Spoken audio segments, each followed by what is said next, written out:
Hello everyone, मैं अभिषेक आप सभी का स्वागत करता हूँ आपके अपने YouTube channel CKSSP online tutorial में।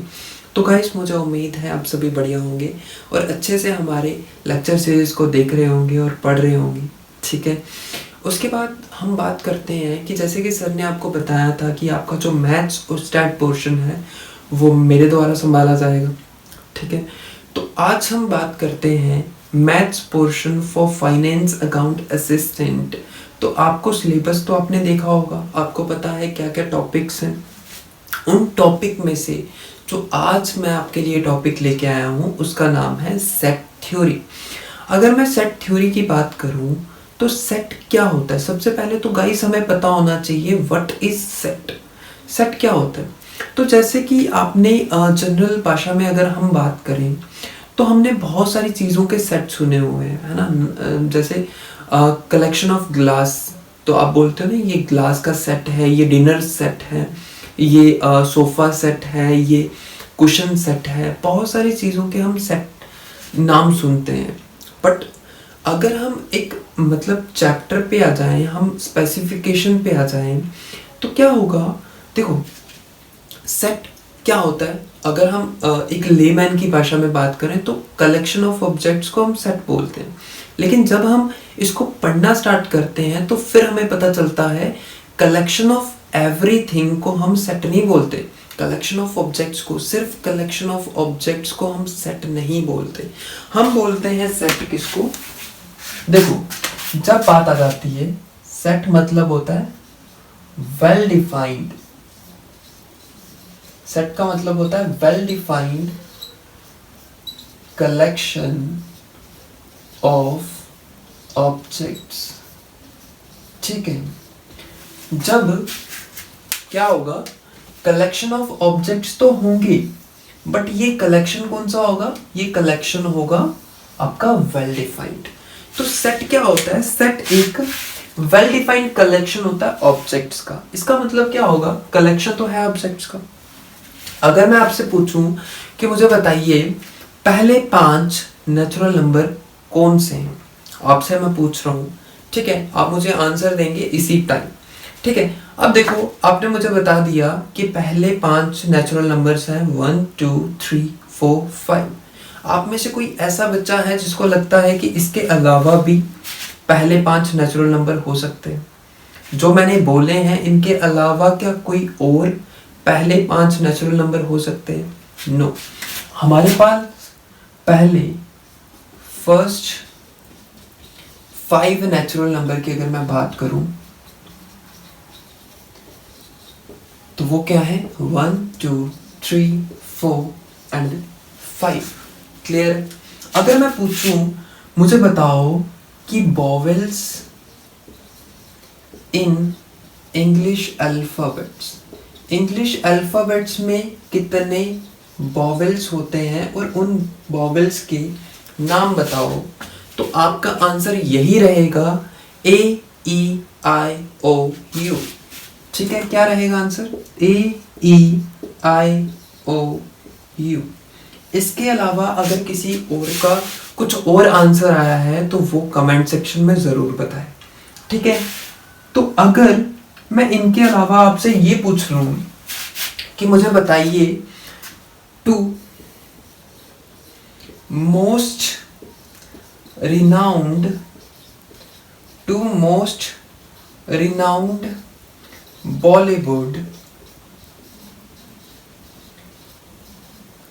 एक्टर्स, मुझे बताइए कि 2 मोस्ट रिनाउंड बॉलीवुड एक्टर्स के नाम बताइए। तो मुझे लगता है जो आपके जवाब होंगे वो ये होंगे कि एक आमिर खान और एक शाहरुख खान। इसके अलावा और तो कोई नहीं होगा। क्या आपको ऐसा लगता है कि इनके अलावा कोई भी? देखो, जब मैं ऐसा कोई क्वेश्चन पूछूं जिनमें लिखा हो 2 मोस्ट रिनाउंड बॉलीवुड एक्टर्स, तो गाइस हर एक का डिफरेंट आंसर भी हो सकता है। ये क्लियर है, क्योंकि ये चीजें वेल डिफाइंड है, ये अच्छे तरीके से डिफाइंड है, ये हर एक पर्सन के लिए सेम है। ये चीज हो गई, ये चीज हो गई, हर एक के लिए सेम है। बट ये चीज जो है ना, ये हर पर्सन के लिए सेम नहीं होगी। तो अगर मैं इस तरह की कलेक्शन की बात करूं तो ये जो कलेक्शंस है वो वेल डिफाइंड नहीं होंगे। क्यों नहीं होंगे? क्योंकि यहाँ पे हर एक पर्सन की अलग अलग ओपिनियन होगा, हर एक पर्सन का अलग अलग ओपिनियन होगा यहाँ पे। ठीक है, अगर हर एक पर्सन का अलग अलग ओपिनियन है तो उस ओपिनियन को हम वेल डिफाइंड नहीं बोलते। वेल डिफाइंड का मतलब होता है सेम ओपिनियन। ठीक है, सेम ओपिनियन की मतलब बहुत सारे लोगों की यहाँ पे सेम ओपिनियन होगा, क्योंकि वो चीज ऑलरेडी वेल डिफाइंड है। ठीक है, तो इसमें कोई भी पर्सन अपनी राय नहीं रख सकता, लेकिन यहाँ पे लोग क्या रखते हैं? अपनी राय रखते हैं। कि अगर मैं बोलूं कि ठीक है, most renowned mathematician of the world 5, only 5, you have to choose only 5 most renowned mathematician of the world. क्या नाम लोगे आप? ठीक है, बहुत सारे मैथमेटिशियंस हैं। ठीक है, तो वहां पे आप अपनी अपनी राय रखोगे ना, जो आपने नाम सुने हुए हैं आप अपने अकॉर्डिंग नाम दोगे। ठीक है, जिन्होंने औरों के सुने हुए हैं वो अपने अकॉर्डिंग देंगे। तो यहाँ पे आप अपना अपना ओपिनियन दोगे। और जब बात आती है अपने अपने ओपिनियन की, तो अपने ओपिनियन को कभी भी वेल डिफाइंड नहीं बोला जाता। ठीक है, ठीक है, तो इस वेल डिफाइंड का क्या मतलब हुआ? जहां पे आप क्या करते हो, जहां पे सेम ओपिनियन हो सभी लोगों का, उसको हम क्या बोलते हैं? वेल डिफाइंड बोलते हैं। ये चीज क्लियर है? ठीक है, तो जैसे कि हमने पढ़ा कि well defined collection of objects को हम क्या बोलते हैं? सेट बोलते हैं। तो अगर मैं एक सेट ले लूं, जैसे जो हमने अभी अभी पढ़ा, set of vowels, set of vowels. अगर मैं वॉवेल्स की बात करूं तो आपको पता है वॉवेल्स में क्या होते हैं? ए, ई, आई, ओ, यू। ठीक है, ये एक सेट होगा। ये टोटल मिलके क्या बनाएंगे? एक सेट बनाएंगे। उस सेट को मैं कोई भी नाम दे सकता हूँ, लेट इट बी वी। ठीक है, उसको मैं वी नाम दे देता हूँ कि वी एक सेट है जिसमें ये मेंबर्स हैं। ये क्या होंगे? Member, just like family. ठीक है, कि ये एक फैमिली है और ये इस फैमिली के क्या है? मेंबर्स हैं। अब ये जो जितने भी मेंबर्स हैं, देखो इसको आप एलिमेंट्स भी बोल सकते हो, इसको आप एलिमेंट्स बोल सकते हो, मेंबर्स बोल सकते हो, या बोल सकते हो ऑब्जेक्ट्स। तीनों में से कोई भी चीज आप इसको नाम दे सकते हो। और ये सेपरेट हो रहे हैं किससे? कॉमास से। किससे? कॉमास से। ये जितने भी एलिमेंट्स हैं उनको आप कॉमास से सेपरेट करोगे। ठीक है, और ये होती हैं कर्ली ब्रैकेट्स। ठीक है, और जितने भी मेंबर्स होंगे ना, जितने भी मेंबर्स होंगे किसी सेट में, उसको डिस्क्राइब किया जाता है बाय स्मॉल लेटर्स। उसको किससे लिखा जाता है? स्मॉल लेटर्स के साथ। ठीक है, इस चीज को भी याद रखोगे। और जो रिप्रेजेंटेशन है, जो सेट की रिप्रेजेंटेशन है, उसको हमेशा किससे लिखोगे? कैपिटल लेटर से। उसको किससे लिखोगे? हमेशा कैपिटल लेटर से लिखो। क्लियर है? तो सेट ऑफ वॉवेल्स को आपने इस तरीके से देखा। अब अगर मैं बोलूं कि ये जो सेट है, ये सेट है जिसका नाम है सेट वी। सेट बी किसके बराबर है? इसके जितने भी मेंबर्स होंगे उसके बराबर है। अब ए इसका क्या है? मेंबर है। तो मैं इसको ऐसे बोल सकता हूं, small A belongs to capital A. ये जो ए है, ये जो एक एलिमेंट है, वो बिलोंग कर रहा है किसको? पूरे सेट को। देखो ध्यान से देखना, अगर मैं बोलूं कि मैं एक मेंबर हूं अपनी फैमिली का, मैं क्या हूं? मैं मेंबर हूं अपनी फैमिली का, और मेरी फैमिली एक सेट है। ठीक है, तो मैं ऐसे बोल सकता हूं, आई बिलोंग्स टू माई फैमिली। मैं किसको बिलोंग करता हूं? मैं अपनी फैमिली को बिलोंग करता हूं, मैं बोल सकता हूं ना ऐसे। तो माई फैमिली क्या है, my family is a set and I, मैं कौन हूं, मैं एक एलिमेंट ही तो हूं, मैं एक मेंबर ही तो हूं, मैं एक ऑब्जेक्ट ही तो हूं। ठीक है ना, मैं अपनी फैमिली के लिए क्या हूं, ये एलिमेंट हूं, मेंबर हूं या ऑब्जेक्ट हूं। और ये क्या है, ये मेरी फैमिली है। ठीक है, तो मैं इसको ऐसे लिख सकता हूं कि I belongs to my family. So A, small A belongs to capital A का मतलब ये है कि ये जो एलिमेंट है ना, ये बिलोंग कर रहा है सेट को। सेट को मतलब सेट के अंदर आ रहा है, ये सेट के अंदर आ रहा है। तो इस निशान को क्या बोलते हैं, बिलोंग्स टू। इसको क्या बोलते हैं, बिलोंग्स टू। ये चीज याद रखना। ठीक है, और अगर मैं यहां पे एक मेंबर जो नहीं है बी, क्या बी बिलोंग्स करेगा ए को, क्या स्मॉल बी जो है वो बिलोंग करेगा ए को। देखो मेरी फैमिली में हम 5 लोग हैं। ठीक है, तो अगर मैं कोई छठा बंदा जो बाहर से है, मेरा पड़ोसी है, क्या वो मेरी फैमिली को बिलोंग करेगा, तो कभी नहीं करेगा। तो यहां पे क्या आएगा, does not belongs to a. V जो है, सॉरी ए नहीं है, ये ए नहीं है, ये वी है। सॉरी मेरे से गलती हो गई, ये ए नहीं है, ये वी है। ठीक है, ये जो सेट है उसका नाम लिखा है कि ये जो स्मॉल ए है वो इसका मेंबर है। अगर इस सेट का मेंबर है तो ये इसको बिलोंग करेगा, ई भी इसको बिलोंग करेगा, आई भी इसको बिलोंग करेगा, ओ भी इसको बिलोंग करेगा और यू भी इसको बिलोंग करेगा। मतलब जितने भी इसके एलिमेंट्स हैं वो सभी इसी सेट से बिलोंग कर रहे हैं। ये चीज तो क्लियर है ना। अब जो इसके एलिमेंट्स नहीं होंगे, जो एलिमेंट्स, जो ऐसे नंबर्स, ऐसे ऑब्जेक्ट्स हैं जो इसके एलिमेंट्स नहीं है, इस सेट के एलिमेंट्स नहीं है, वो इसको बिलोंग भी नहीं करेंगे। तो हम क्या लिखेंगे, b does not belongs to v. समझ आ रही है? ठीक है, कोई डाउट होगा तो जरूर पूछना। ठीक है, यहां तक समझ आई। अब बढ़ते हैं आगे। ठीक है, आपको ये समझ आ गई कि सेट क्या होता है, well defined collection of objects. Well defined हमने पढ़ा दिया। इस तरीके से सेट ऑफ बॉबल्स हो गया। सेट ऑफ बॉबल्स में मैंने आपको ये बता दिया कि हम रिप्रेजेंट कैसे करते हैं। स्मॉल लेटर से हम एलिमेंट्स लिखते हैं, एलिमेंट्स को सेपरेट करते हैं कॉमर्स के साथ। ठीक है, उसके बाद ये कर्ली ब्रैकेट्स होती है जिससे हम इनक्लोज करते हैं सेट को हम बांध के रखते हैं किससे, कर्ली ब्रैकेट्स के साथ। ठीक है, और ये वी क्या है, ये सेट का नाम है और सेट का नाम हमेशा कैपिटल लेटर्स में लिखा जाता है। तो ठीक है गाइस, इस तरीके से ही आपने पढ़ना है। और बिलोंग्स और डज नॉट बिलोंग्स, इसका भी मैंने आपको बता दिया कि अगर कोई एलिमेंट सेट के अंदर प्रेजेंट है, अगर कोई एलिमेंट सेट के अंदर प्रेजेंट है तो वो एलिमेंट उस सेट को बिलोंग कर रहा है, वो एलिमेंट उस सेट को बिलोंग कर रहा है। और अगर कोई एलिमेंट उस सेट में नहीं है तो वो उसको बिलोंग नहीं कर रहा। तो ये इसके निशान होते हैं बिलोंग के और ये डज नॉट बिलोंग के। तो इसको याद रखना। अब बढ़ते हैं कि सेट को हम रिप्रेजेंट कैसे करते हैं, how to represent a set. ठीक है, तो बढ़ते हैं उस पे। तो गाइस अब हम पढ़ते हैं कि सेट को हम रिप्रेजेंट कैसे करते हैं। देखो सेट की 2 टाइप्स होती हैं, रिप्रेजेंट करने के 2 तरीके होते हैं। एक होता है रोस्टर फॉर्म,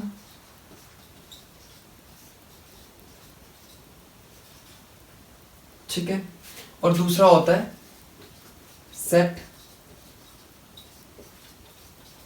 बिल्डर फॉर्म। दूसरा होता है सेट बिल्डर फॉर्म। एक रोस्टर फॉर्म और दूसरी होती है सेट बिल्डर फॉर्म। तो हम सेट को 2 तरीकों से अरेंज कर सकते हैं। पहला सेट रोस्टर फॉर्म की अगर मैं बात करूं तो रोस्टर फॉर्म वो फॉर्म होती है जिसमें हम सेट के जितने भी एलिमेंट्स हैं उन सभी एलिमेंट्स को लिस्ट करते हैं। जितने भी एलिमेंट्स हैं उन सभी एलिमेंट्स को लिस्ट करते हैं। जैसे कि आपको मैंने पिछली एग्जांपल दी थी सेट ऑफ बॉबल्स की अगर मैं बात करूं, ठीक है, सेट ऑफ बॉबल्स की अगर मैं बात करूं तो V इक्वल टू AEIOU। ठीक है, ये सभी एलिमेंट्स आ गए क्योंकि बॉबल्स तो 5 ही होते हैं, पांचों के पांचों मैंने लिख दिए। ठीक है, तो सारे के सारे एलिमेंट्स मैंने क्या कर दिए, इनक्लोज कर दिए, किसमें, कर्ली ब्रैकेट्स में। आपको पता है V जो होता है सेट की रिप्रेजेंटेशन होती है उसको हमेशा कैपिटल लेटर से लिखा जाता है। ये जो एलिमेंट्स हैं उनको स्मॉल लेटर से सेपरेट किससे किया जाता है, कॉमा से, और ये जो कर्ली ब्रैकेट्स होती है इससे इनको इनक्लोज किया जाता है। क्लियर है? अगर मैं एक और एग्जांपल लूं, set of natural number less than 5, ठीक है। सेट ऑफ नेचुरल नंबर की अगर मैं बात करूं जो क्या हो लेस देन 5, तो उसको कैसे लिखूंगा? नेचुरल नंबर है तो n से डिनोट कर लेता हूं, ठीक है। n से डिनोट करूंगा, कितने मेंबर्स होंगे इसके? 1 2 3 4, क्योंकि आपको पता जो नेचुरल नंबर होते हैं वो 1 से स्टार्ट होते हैं, तो 1 2 3 4 ये इसके क्या हो गए? मेंबर्स हो गए। तो मेंबर्स को हमने ऐसे लिख दिया, कॉमा से सेपरेट कर दिया, कर्ली ब्रैकेट से इनक्लोज कर दिया, और n कैपिटल लेटर से हमने डिनोट कर दिया। तो ये होती है आपकी रोस्टर फॉर्म, जिसमें आप हर एक एलिमेंट को क्या करते हो? लिस्ट करते हो। रोस्टर फॉर्म का मतलब है all elements listed, all elements listed, ठीक है, उसको आप रोस्टर फॉर्म बोलते हो। और सेट बिल्डर फॉर्म वो फॉर्म होती है जिसमें आप क्या करते हो, ठीक है। सेट बिल्डर फॉर्म में आप जितने भी मेंबर्स होते हैं वो सेम एक सिंगल कॉमन प्रॉपर्टी को होल्ड कर रहे होते हैं, सिंगल कॉमन प्रॉपर्टी को होल्ड कर रहे होते हैं, और हम उसी प्रॉपर्टी को लिखते हैं, ठीक है। देखो ध्यान से देखना, यहां पे क्या होता है, एक सिंगल कॉमन प्रॉपर्टी होती है सभी एलिमेंट्स के बीच में।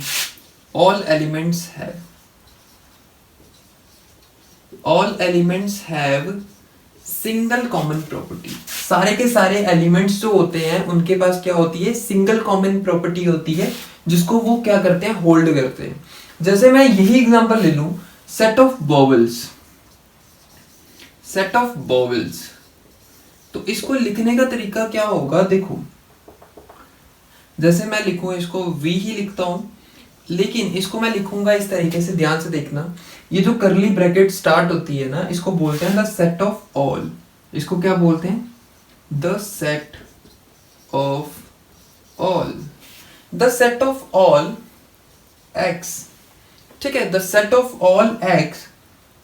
फिर हम लिखते हैं कॉलन। कॉलन का मतलब होता है such that x is vowel, ठीक है। इस तरीके से हम अरेंज करते हैं एक सेट बिल्डर फॉर्म को। देखो इसमें क्या हुआ, ठीक है, यहां पे हमने क्या किए थे? सभी के सभी एलिमेंट्स को लिस्ट कर दिया था, लेकिन यहां पे ऐसा नहीं होगा, हम एलिमेंट्स को लिस्ट नहीं करेंगे। क्यों नहीं करेंगे? ध्यान से देखो, अगर सभी के सभी वॉवेल्स हैं तो सभी में एक कॉमन प्रॉपर्टी है, क्या? कि सभी के सभी क्या है? वॉवेल्स हैं। तो एलिमेंट्स ना लिखे बिना, क्योंकि कई बार हमारे पास सिचुएशंस ऐसी हो जाती हैं जब हम सारे के सारे एलिमेंट्स को लिख नहीं सकते, तो तब हमें सेट बिल्डर फॉर्म का यूज करना ही सही रहता है, ठीक है। अगर मैं इसकी बात करूं तो x इज वॉवेल, ठीक है, x क्या है? x। The set of all x, v में क्या है? v में सारे के सारे x ही हैं, सारे के सारे क्या है? x। और x क्या है? x सारे के सारे वॉवेल है, ठीक है। तो एलिमेंट्स बाद में बनेंगे क्या? x, सबसे पहले a आ गया, x को मान लेते हैं a क्या है? वॉवेल है। x को मान लेते हैं b, लेकिन b तो वॉवेल नहीं है, तो b नहीं आएगा इस ग्रुप में। तो इस तरीके से आप इसको भी अरेंज कर सकते हो। तो सेट बिल्डर फॉर्म का मतलब है कि इसमें आप प्रॉपर्टीज लिखते हो, इसमें आप एलिमेंट्स नहीं लिखते, क्योंकि सभी के सभी एलिमेंट्स क्या होंगे? सेम प्रॉपर्टी को होल्ड कर रहे होंगे। यहाँ पे आप एलिमेंट्स नहीं लिखोगे, सिर्फ आप उन एलिमेंट्स की प्रॉपर्टीज लिखते हो। जैसे एक और एग्जांपल ले लें, तो set of natural numbers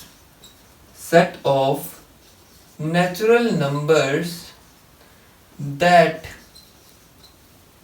divides 42, ठीक है। दोनों तरफ मैं सेम एग्जांपल लूंगा ताकि आपका कोई डाउट ना बचे। देखो अब मैं क्या ले रहा हूं? मैं सेट ले रहा हूं नेचुरल नंबर्स का। किनका? नेचुरल नंबर्स का। पहले तो मैंने नेचुरल नंबर्स बोले, फिर उसके बाद मैंने बोला दैट डिवाइड्स 42, जो 42 को डिवाइड कर रहे हो। डिवाइड करने का क्या मतलब है?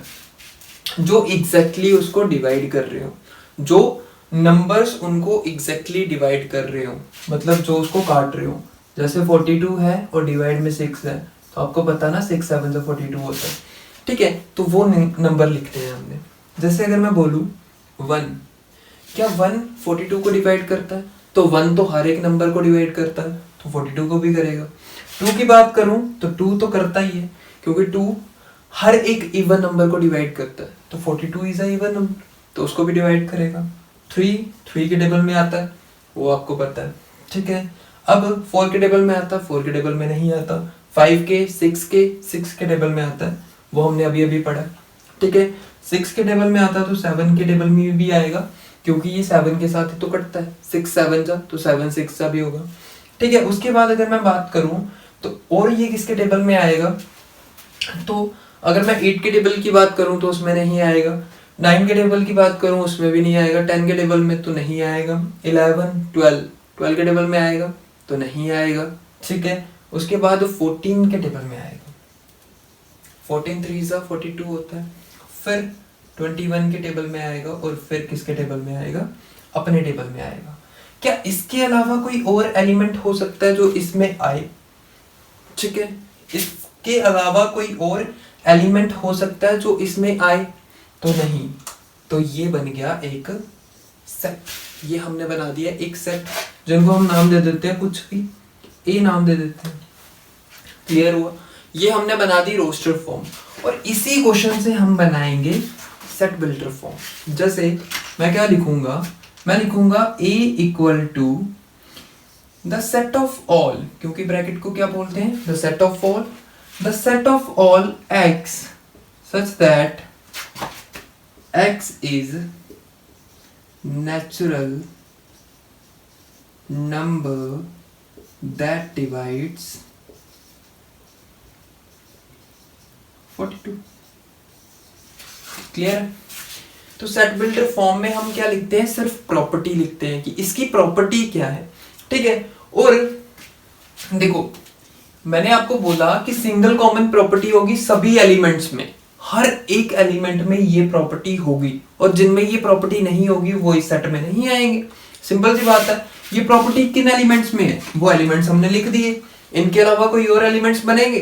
तो कभी नहीं बनेंगे। तो सेट बिल्डर फॉर्म का मतलब है जिसमें हम प्रॉपर्टीज लिखते हैं, और रोस्टर फॉर्म का मतलब है जिसमें हम सारे के सारे एलिमेंट्स को लिस्ट करते हैं। एक और एग्जांपल देख लेते हैं। जैसे मैं बोलूं set of natural number, set of natural number की अगर मैं बात करूं तो आपको पता है बहुत सारे नेचुरल नंबर होते हैं, ठीक है। तो इसको मैं सारे के सारे तो लिख नहीं सकता, तो हम इसको इस तरीके से अरेंज करते हैं 1 2 3, एंड उसके बाद ये एलिप्स होता है उसका यूज करते हैं। इसका मतलब होता है कंटिन्यूइंग indefinitely, कंटिन्यूइंग indefinitely। इसका मतलब होता है कि ये कंटिन्यू कर रहे हैं किस तरीके से? indefinitely। हमें नहीं पता कहां जाके रुकेंगे, क्योंकि नेचुरल नंबर कितने होते हैं? Not countable. इनको हम काउंट नहीं कर सकते ये कितने ज्यादा होते हैं, ठीक है। तो 1 2 3 एंड उसके बाद अनकाउंटेबल, है ना।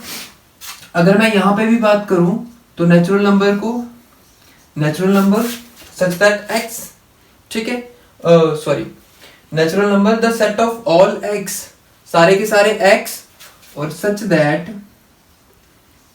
x इज नेचुरल नंबर, ठीक है। तो रोस्टर फॉर्म में हम एलिमेंट्स को लिस्ट करते हैं, और सेट बिल्डर फॉर्म में हम उनकी प्रॉपर्टीज लिखते हैं। क्लियर है?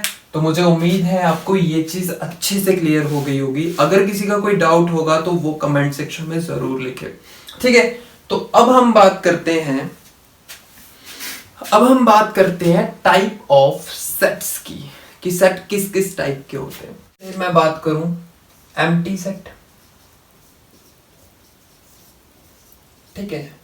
एम्प्टी सेट की अगर बात करूं मैं, तो एम्प्टी सेट नाम से ही बता रहा है एम्प्टी का मतलब है जो खाली सेट होगा जिसमें कोई एलिमेंट नहीं होगा। तो एम्प्टी सेट वो सेट होगा जिसमें नो एलिमेंट, जिसमें कोई भी एलिमेंट नहीं होगा। और इसको एम्प्टी के अलावा नल सेट भी बोलते हैं या वॉइड सेट भी बोलते हैं। ठीक है, नल सेट या वॉइड सेट भी बोलते हैं इसको।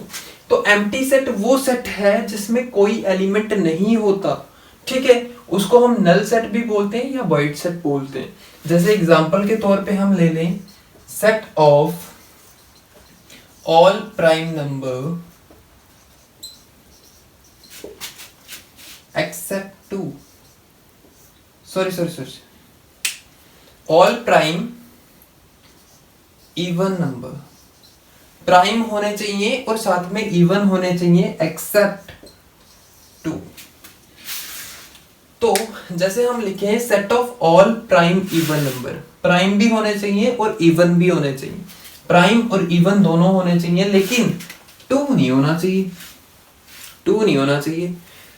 एंड हमें पता है कि कोई भी ऐसा इवन प्राइम नंबर नहीं है टू के अलावा। Two is the only even prime number. Two क्या है? Two is the only prime number. Two इकलौता प्राइम नंबर है। Only even prime number. Two एक इकलौता इवन प्राइम नंबर है। टू के अलावा कोई भी इवन प्राइम नंबर नहीं हो सकता। तो यहाँ पे क्या सेट बनेगा? सेट को नाम दे दो ए। एलिमेंट कितने होंगे? कोई भी नहीं होंगे। इस तरीके से हम अरेंज करेंगे, या तो इसको इस तरीके से अरेंज करेंगे या इसको करेंगे अरेंज फाई से। फाई का मतलब होता है नल, कि कोई एलिमेंट नहीं है। ठीक है, इसको क्या बोलते हैं? फाई बोलते हैं इसको, फाई।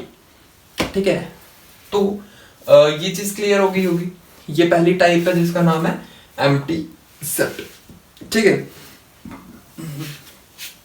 ठीक है, तो ये चीज क्लियर होगी। अब बढ़ते हैं दूसरी टाइप पे। ठीक है, तो साथ साथ में उतारते जाओ।